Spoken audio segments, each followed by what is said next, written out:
Hey guys, welcome to Woodzman Dual Sport Adventure and Survival. Today on my bike, my tires wore out, time for tires, so the tires that I got this time is just, I haven't even tried them yet, but I can tell by looking at them they are absolutely amazing. They're MotoZ, actually got a sticker right there, MotoZ. These are the Tractionator Desert HTs for hard terrain, and I'm telling you, they look amazing. The tread is just deepest tread I've ever seen on one, and they are DOT approved, so these are, you know, for your dual sport bike.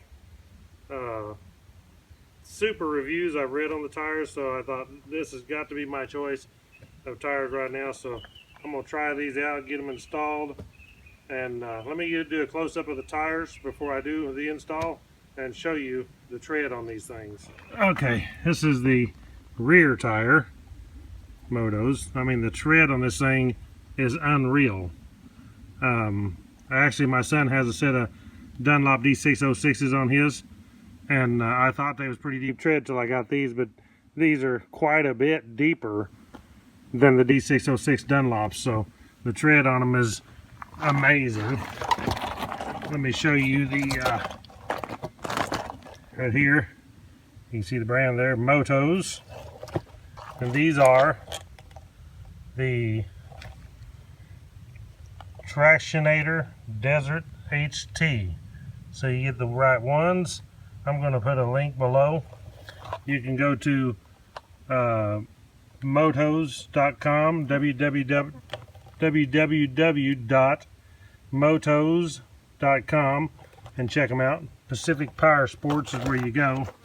I'll post a link to Pacific Power Sports too. That's the where you get them. You can go on their site and check it out. Okay, here's the size that I have for the rear. 110, 118 is what I'm putting on the rear. Should be a perfect match for the Honda CRF250L, DRZ 400s. Lots of dual sports will use this tire, this size tire. It's actually a pretty good size tire too. Okay, let's check out the front tire here now. This is the front tire. These tires are directional, which they do have arrows on them to show the direction. This one here is the MotoZ also. This is the Tractionator Desert HT, just like the rear. This is a 90-100-21. This is the size we're putting on the front. This is, you can see here, has an arrow showing you the rotation direction. Make sure when you install the tires that you always put them the right direction of rotation. Same way with the rear tire. The rear tire has the direction of rotation right here. Rotation that way, which means the tire is going to go on the back of the bike just like this, so it rotates that direction. Also, to make sure you know, on these MotoZ, right down in here in the tread they have an arrow showing the direction of the tire. Look at this tread, is insane how deep these things are. These are some gnarly looking tires. I think these are going to be the best ones I've ever had by far. I mean, I've had a lot of tires before. I've not had anything quite like this. So the one thing about these Tractionator tires are, MotoZ tires, these tires are 100% rubber. They're all rubber. They're not like most other tires. And what these tires do, they say they actually get better as they wear, and better traction. They don't just lose traction like the other tires and start breaking down once they wear a little bit. These tires should be the same all the way. These are insanely deep front tread on the front tires too. Look at that. That's a front tire. Kind of looks like a rear, but that's the front tire. So yeah, these tires should be extremely awesome. We're going to get them dudes mounted up on the front and rear of my Honda CRF250L. So stay tuned. Okay, first thing I want to do is remove the rear tire. I just want to start with it first. I have a 19mm wrench for here. Your axle could be any other way. It just depends on how preference. It doesn't really matter. Some people have the axle nut on this side, the bolt coming through the other way, but 19mm here, 25mm socket on the other side.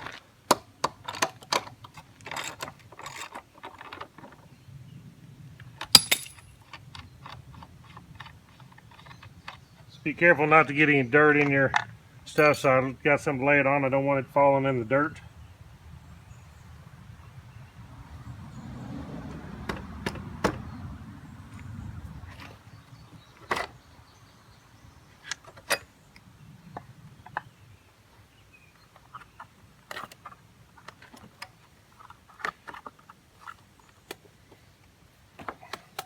What I did with my chain is I just kind of hook it over the edge of the swing arm like that so it don't just fall down. Slide the wheel straight back without losing these spacers right here. There's one on each side. Do not want to lose those spacers and drop them down in the dirt, because all the dirt you drop it in is going to stick right on this grease right here. So we don't want to do that. Roll the tire out of there. We're ready to put the new one on. I let you know I don't lay it down on the concrete. I like to lay it on a piece of cardboard or something. You can lay it on an old tire if you want. It works. And I will take the valve core out and let the air out of this thing.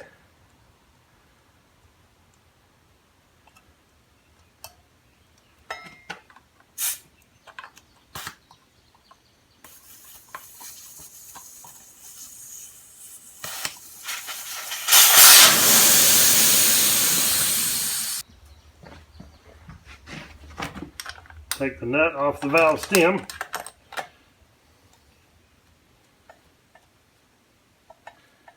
You can see the direction of rotation on this rim. When we put the other tire back on, we just got to match up the arrow like this one has arrow. Match up the arrow with that arrow to help you know which way to put it back on. Okay, just like that. Okay, now what I want to do is break the tire down. Usually I can just stick my knees on it and you'll hear the bead coming loose and breaking down. Usually don't need no bead breaker to do it. I have seen some tough enough that you do, but most of them you don't. Now what I want to do is, when you break a tire down, the biggest thing is you're going to be taking the tire off, say this side right here. And what you got to do is, to do that, is you've got to get the bead of this tire into this low valley on this wheel in order for it to go. The tire will go that way far enough that you can pull it up and off of there without too much trouble. If you don't have this in the valley, in the rim, the low spot of this wheel, well then it's not going to want to come off this side and you're going to pry on it and tear up your wheel or tire or anything. So just like right there. People do them all different ways. I do mine away from the valve stem. I started on the valve stem side. Just be real careful when you gouge this in there. All you want to do is just get the lip of this over the tire to pry it back. You don't want to dig the whole thing down in there and pinch a hole in the tube. So that's real critical. It's the number one thing people do when they pinch a tube. There, she's all the way broke down now. Should be able to get a bite of the tire.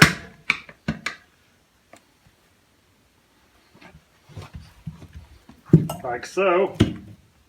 You can see I've just got that under the edge of the tire, and I can see down in this gap that I do not have the tube pinched in there. And I'm going to set that right under the brake disc right there. I do it on the brake disc side. I put the sprocket side down when I mount tires, just because when you're prying, if you slip off, it's a lot more forgiving to hit this disc than it is to go hitting that sprocket and the teeth on it with your knuckles. Now, what I do is make sure my tire is still in the valley all the way around, so it's going to make it easy to take off. Take my other brake spoon, tire tool, just go like this. That's alright if that comes off. Turn it that way.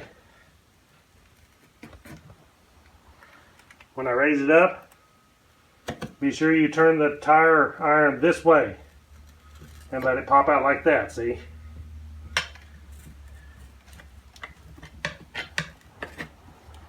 Get another bite. When I come all the way up, I'll turn the tire tool this way. Don't need that in there anymore.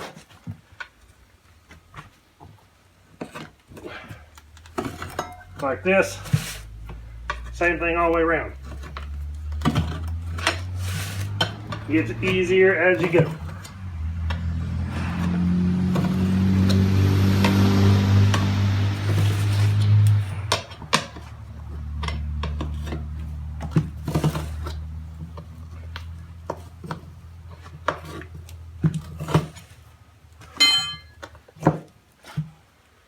Okay.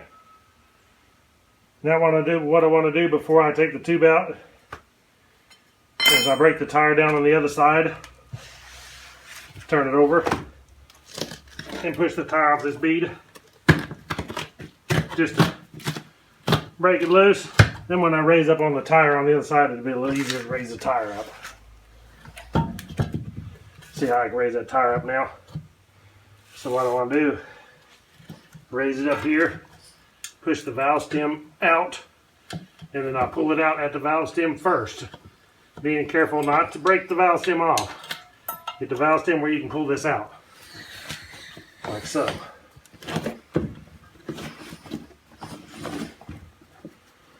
Just like that.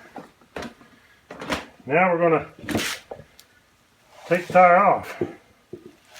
Here's the way I take tires off. Everybody does their stuff different.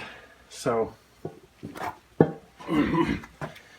I've been doing tires for 30 some years, so but this is the way I do it right here. Make sure the tire is in the valley, just like on the other side.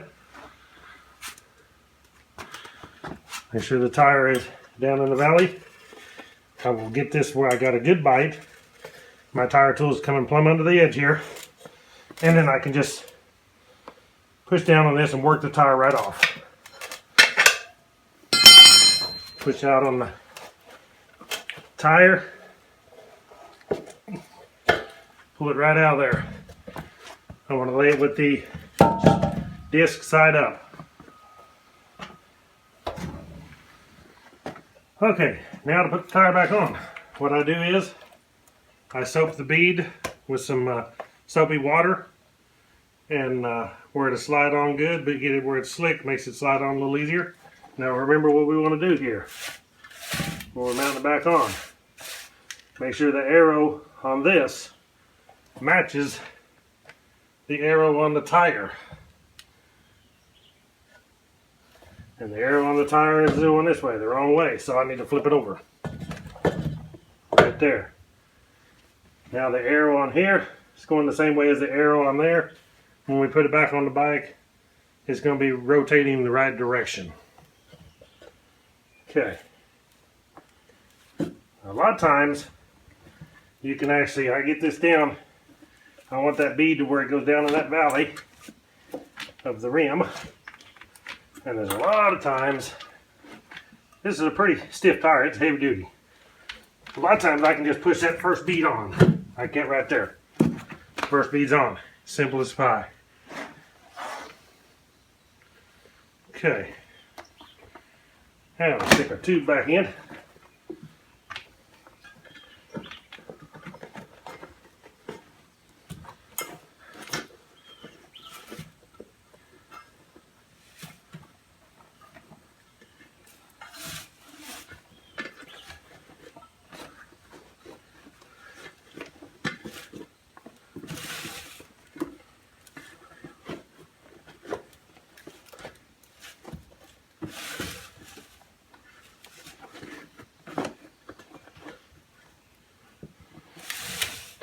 Just like that, get the tube in there. Next thing we're going to do, raise this up, because we got to stick the bead in. Problem with sticking the bead in, so when we raise this up to go to it, we're raising the bottom bead up and it covers this hole.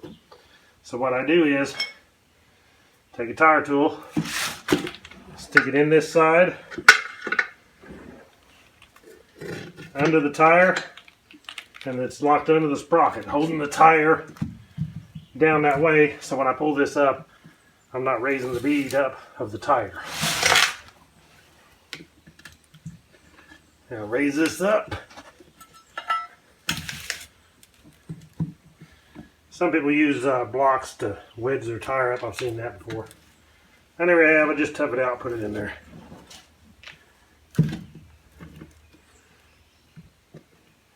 Get my fingers under there. Just like that. Right there. Now I want to put my 12mm hex nut back on there to keep it from coming back out while I'm putting the tire on.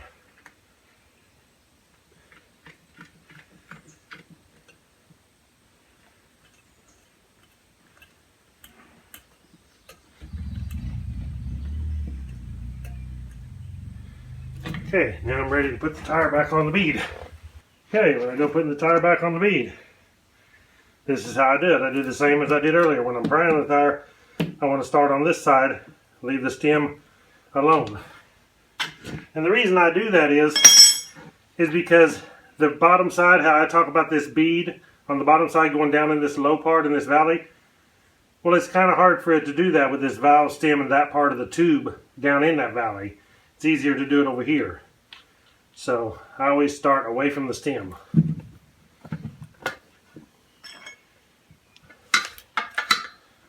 Get it pulled back and hold my knee on it's what I do.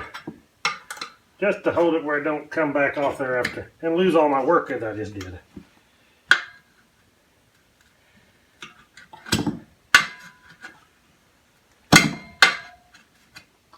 This is a better tire tool here.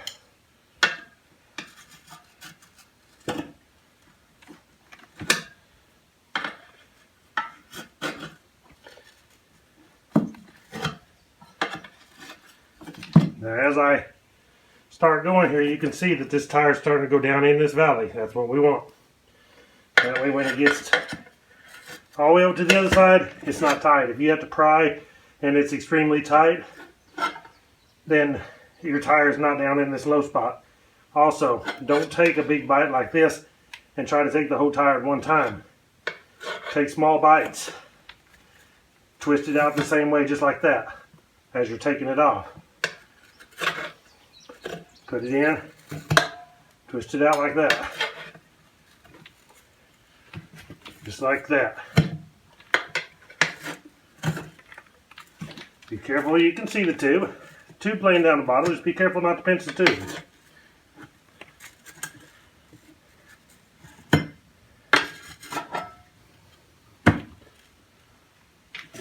When you get close to the end, pop it on there. I believe it's time to put some air in this thing. Okay, here's how I did it the first time. To make sure I can look down in here and see that my tube is not going to be pinched by the tire. If it is, I'll move it to where the tire is past the tube. Both sides. Next thing I want to do is, I don't just fill the tire completely with air the first time. I just want to put a little bit of air in it like that. What that does, it expands that tube out into the tire area and now away from the bead. Now when you look around, you probably won't even hardly see the tube, just the very, very bottom of it. I actually do that a couple times.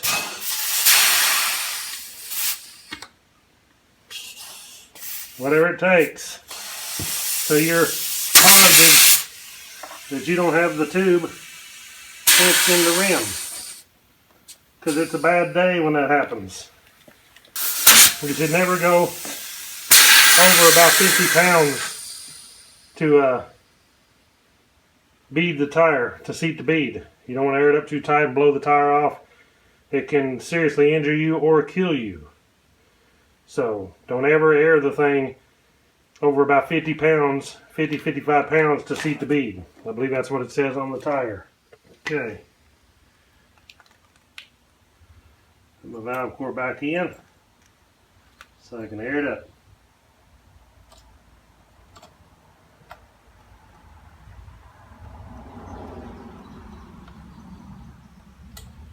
And what I'll do, On my tires, I run about 21 pounds in it for highway. If I run off-road, I run 15 pounds, 15, 16 pounds.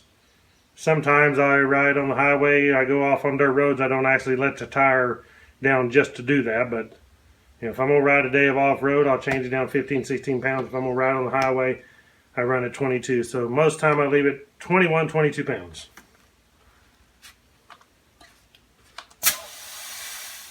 Looks good. We're ready to put it back on. Let's check the tire gauge. Yep. 21 pounds, so stick the rear tire back on, and that is how you mount the tires on a motorcycle, dual sport, street bike, most tube type tires. That's what you're going to do. So fairly simple. I'm not going to make a video of mounting the front because the front is actually identical. It just don't have a sprocket on that side, but it will mount the same way. So I'll mount and get done, and I'll show you what they look like on the bike. Okay, got both front and rear MotoZ Tractionator Desert HTs installed, front and rear. Look pretty good. I'll just have to take it and try it out. See if them young boys can keep up with me. You should have known the knuckleheads are somewhere around. Anyway, thank y'all for watching Woodzman Dual Sport Adventure and Survival. Catch you on the next video.